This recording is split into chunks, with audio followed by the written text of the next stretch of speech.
저는 이제 TLT를 보유하고 있고요. 저는 한국 그 국채 ETF도 가지고 있습니다. 30년짜리. 네. 그게 최근에 엄청 많이 올랐어요. 그래요? 네. 지금도 갖고 계세요? 네, 지금도 갖고 있죠. 네. 언제 파실 거예요?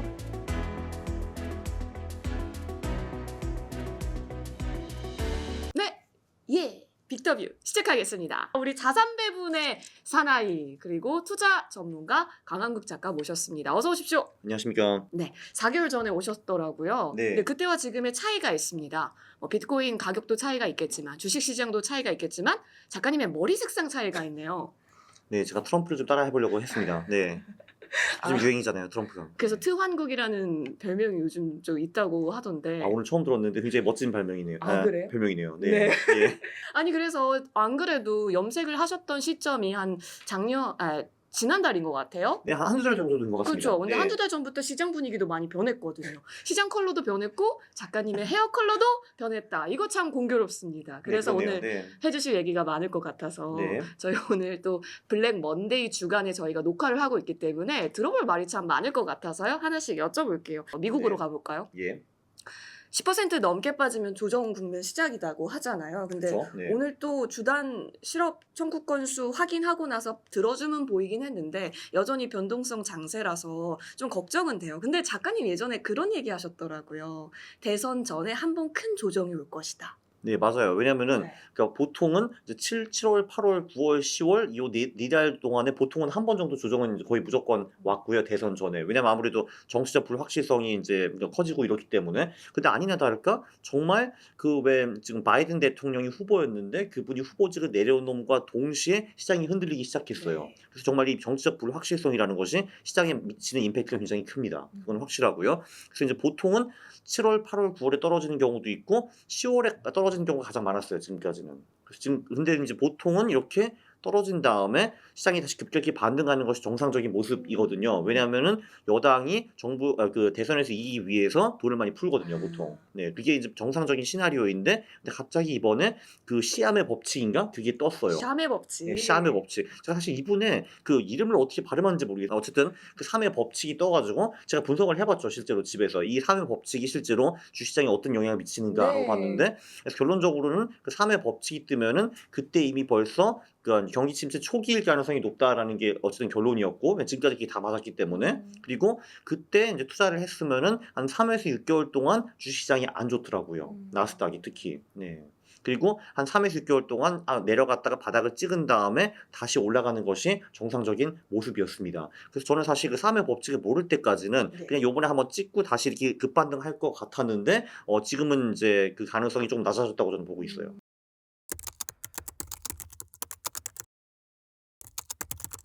그럼 결론적으로 그게 3개월이냐 6개월이냐는 어떻게 정해지냐 하면은 얼마나 빨리 돈을 푸느냐 거기서 정해집니다.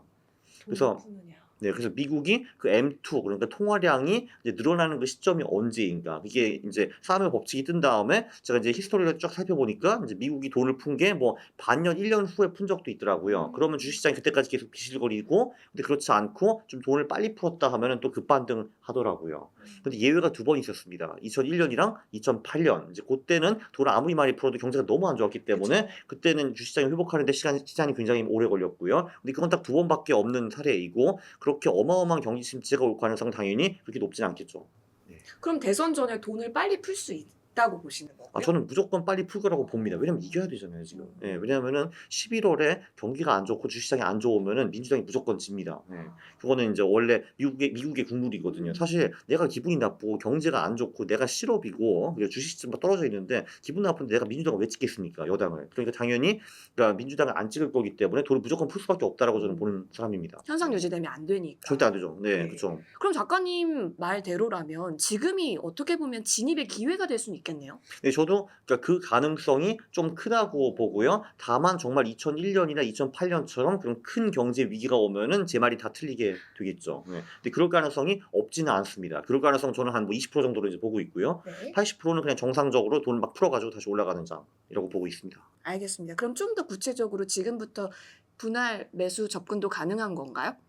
분할 매수 뭐 이제 지금 해도 되고 그리고 또 이제 재밌는 거는 이제 한 번은 대선 전에 무조건 장이 흔들리는데 근데 보통은 대선 후에 6개월 동안의 수익이 굉장히 좋거든요. 그거는 나스닥도 그렇고 코인도 그렇습니다. 네, 그래서 이제 좀 더 이제 모험을 추구하시는 분들은 지금 좀 이제 분할 매수 들어가도 되고 네. 좀 이제 모험을 싫으신 분들은 이제 대선 기다렸다가 들어가는 것도 나쁘지 않을 것 같습니다. 특히 이제 재선이 있는 8월의 재선이요? 경우에는 아. 보통은 나스닥도 그렇고 S&P 500도 나쁘지 않았어요. 8월은. 네. 오.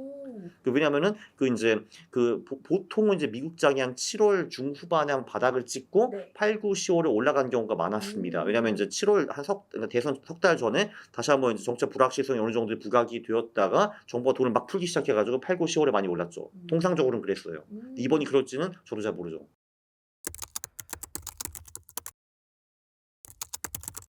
근데 최근에 이런 이슈들, 금리 인하에 대한 이슈가 많이 네. 부각되면서요. 미국채를 늦지 않았을까에 대한 얘기를 많이 하더라고요. 특히 ETF가 또 많기 때문에 네. 지금 ETF도 괜찮을까에 대해서 그러니까 채권 같은 경우는 이거를 4개 사이클로 나눌 수가 있어요. 그러니까 네. 이제 연준의 금리 인하 사이클이 있고 그다음에 인하한 다음에 동결하는 사이클이 있고 네, 그다음에 동결했다가 다시 인상하는 사이클이 있고 그다음에 인상했다가 동결하는 사이클이 있는데 채권은 기본적으로 인상 후 동결 시기 그리고 인하 시기에 돈을 왕창 벌 수가 있는데 특히 그 인하 시기에 돈을 많이 벌 수 있는데 그 인하 시기가 아직 시작을 안 했는데 임박했습니다. 네. 왜냐하면 이제 9월부터 내린다는 게 거의 그쵸. 기정사실처럼 보이니까요. 그래서 특히 그 인하 그러니까 금리를 인하하는 시기가 보통 한 6개월에서 1년 정도 가는 경우가 굉장히 많은데 그때 상당히 높은 수익이 발생하죠. 그 특히 미국 장기채를 가지고 있으면은 왜냐면은 이제 연준이 단기 금리를 내리면은 장기 금리도 보통 이렇게 같이 따라 내려가는 경향이 아무래도 크거든요. 근데 이게 장기 금리가 1%만 내려도 채권을 가진 사람 입장에서는 20% 정도 수익을 볼 수가 있어요. 20배 정도로 보시면 되거든요. 대충. 그러니까 지금 이제 그 장기채 금리가 1%만 내려도 우리는 20% 먹을 수 있다라고 볼 수 있습니다. 그리고 이제 이게 경기 침체 같은 경우는 이거는 채권을 가진 사람한테 초대박이죠, 사실은. 예, 왜냐하면은 이게 갑자기 예를 들면 5.5% 0% 내려버린다라고 하면은 장기채 금리도 뭐 최소한 1, 2% 떨어질 테니까 그때 왕창 벌죠. 예. 그래서 결론은 뭐냐 하면은 제가 인제 그 주식이 결국 이제 올라갈 수도 있을 것 같다. 근데 네. 경기 침체 가능성도 있다라고 했기 때문에 이럴 때는 그냥 주식, 채권 둘 다 사는 것이 가장 좋습니다. 네. 그게 가장 편하죠. 양방향으로. 네. 왜냐하면은 인제 저는 낙관적인 사람이기 때문에 사실 이번에 돈을 막 찍어 가지고 다시 주식이 오를 거라고 보기는 하는데 근데 제가 그러면 이제 주식은 좋을 거거든요. 근데 제가 틀려 가지고 실제로 진짜 경기 침체가 와 가지고 주식장이 비실거리면은 네. 아마 채권은 올라갈 겁니다. 그래서 둘 다 그냥 사는 게 좋아요. 주식, 채권 그러면 둘 뭐 다. 단기채, 중기채, 장기채 중에서는 장기채가 원픽이다. 네, 그쵸. 왜냐면은 이게 이제 주식 시장이 빠질 때 이제 단기채를 가지고 있으면은 단기채는 떨어지진 않겠지만 별로 안 올라 가지고 주식 손실을 커버할 수가 없는데 네. 장기채는 보통 많이 오르거든요. 금리에 굉장히 민감하기 때문에. 그래서 주식이 이만큼 빠졌는데 장기채가 이렇게 올라 가지고 그거를 충분히 커버할 수가 있습니다. 네. 그러면 보통 보고 계시는 ETF는 어떤 것들이 있어요? TLT 많이 보시긴 하던데. 저는 이제 TLT를 보유하고 어. 있고요. 이제 사실 뭐 한국에서도 상장된 ETF들이 몇 개 있습니다. 네. 그 30년 국채 미국 ETF도 하나 나왔고 한국 ETF도 하나 있고요. 저는 한국 그 국채 ETF도 가지고 있습니다. 30년짜리. 예. 그게 최근에 엄청 많이 올랐어요. 그래요? 네. 지금도 갖고 계세요? 네, 지금도 갖고 있죠. 네. 언제 파실 거예요? 그럼 채권이 언제부터 안 좋은가? 네. 연준이 금리 인하를 다 끝내고 그때부터는 안 좋아요, 채권이. 네. 근데 보통 인제 끝날 때 어느 정도 사인을 주잖아요, 연준에서. 근데 "야, 지금 5.5인데 3까지 됐다. 이제 대충 된 것 같다." 뭐 이런 식으로 말하잖아요. 네. 네. 그때쯤 팔고 나가면 돼요. 네. 오히려 쉽네요, 주식보다. 예, 그쵸. 네. 그 사이클이 사실 주식보다 좀 더 쉽다고 봐요, 저는. 네. 그렇습니다. 그렇구나. 혹시 채권 투자에 있어서 신경 안 쓰셨던 분들이라면 이런 방법이 있다라는 거 체크해 보셔도 좋겠습니다. 네, 참고로 재밌는 건 뭐냐면은 네. 이 금리 인하 시기에 채권은 보통 굉장히 좋은데 주식은 별로 안 좋습니다. 그러니까 왜냐면은 인제 이게 경기가 안 좋다는 거기 그쵸. 때문에 금리를 쫙쫙 내릴 때 주식이 같이 동반 하락하는 경우가 많았고 그럼 주식은 언제 오르냐? 그 금리 인하가 다 끝나고 그 동결 시기에 주식이 오르기 시작하고요. 그때부터 채권은 별로 안 좋아요. 네. 그러면 지금이 채권이 오히려 더 각광받을 수밖에 없는 시즌이긴 하겠네요. 채권이 나쁘진 않다고 봅니다. 특히 금리 인하 시기에. 네. 그리고 실제로 정말 경기 침체가 온다라고 치면은 그 인하가 굉장히 빨라질 거거든요. 그쵸. 네. 그러면 채권을 더 많이 벌 수가 있죠. 네. 그래서 그 지금 대신 주식은 매크로 잃을 거예요. 물론 이제 불확실성도 있는데 어쨌든 채권이라고 하는 하나의 투자처도 저희가 고려를 한번 해볼게요.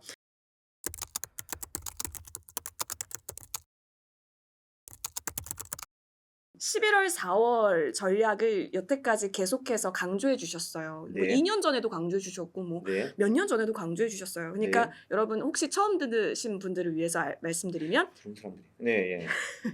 11월부터 4월까지가 천국이다. 투자의 천국이다. 네. 5월부터 10월까지는 지옥이다. 그렇죠. 네. 지금은 지옥인데 지옥을 벗어나려고 하는 그렇죠. 그 구간인 거고. 그쵸. 근데 그 딱 보면은 올해도 5월부터 10월이 지옥이었잖아요. 그러니까 이제 코스피도 그렇고 코스닥은 좀 더 지옥이었고, 네. 그리고 미국은 분위기 좋았다가 뭐 지옥까지는 아닌데 뭐 그래도 뭐 지금 분위기가 좋진 않죠. 네.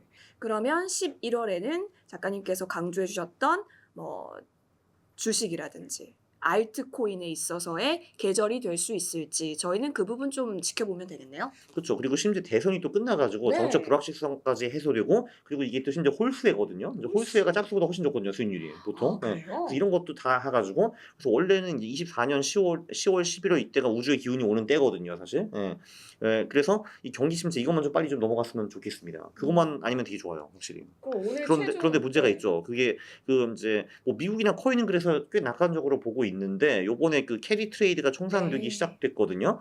그래서 이제 니케이도 갑자기 이틀 연속으로 10% 이상 빠졌고 이제 코스피도 굉장히 재미가 없었고 물론 이제 요번에 이제 일본 은행 총재가 와가지고 이제 금리도 안 올 거야 이렇게 하기는 했는데 근데 이 캐리 트레이드라는 게 일본이 금리를 안 올린다고 안 터지는 거는 또 아니거든요. 왜냐면 이게 그 캐리 트레이드 혹시 모르시는 분들은 일본에서 자금을 싸게 빌려가지고 더 높은 수익을 낼 수 있는 위험 자산에 투자하는 것이 캐리 트레이드거든요. 그게 이제 이런 달러 예금 이런 것도 할 수 있고 아니면 진짜 뭐 아시아 주식, 미국 주식 이런 데도 투자를 할 수가 있어요. 근데 내가 이자를 진짜 뭐 0.1%, 0.2%밖에 안 내면 너무 좋잖아요, 이게. 근데 이게 캐리 트레이드가 청산되는 방법이 첫 번째 일본이 금리를 올린다. 이게 요번에 했고요. 네. 왜냐면 그러면은 이제 내가 돈 빌리는 거 대비 내 수익이 줄어드는 거니까. 좀 이제 두 번째 딴 나라가 금리를 내린다. 그것도 이제 캐리 트레이드 청산이 될 수가 있는 거죠. 근데 미국이 금리를 내린다는 거잖아요. 그리고 세 번째 뭔가 이제 위험 자산에 대한 선호도가 많이 떨어질 때, 왜냐면 내 플랜은 일본에서 돈을 잔뜩 차입해가지고 뭐 니케이는 코스피에 투자해가지고 그 이제 돈을 벌고 이제 그 일본 엔을 갚고 나머지 내가 먹겠다 이거잖아요. 근데 이제 주식시장이 비실거리고 이제 변동성이 높아지고 하면은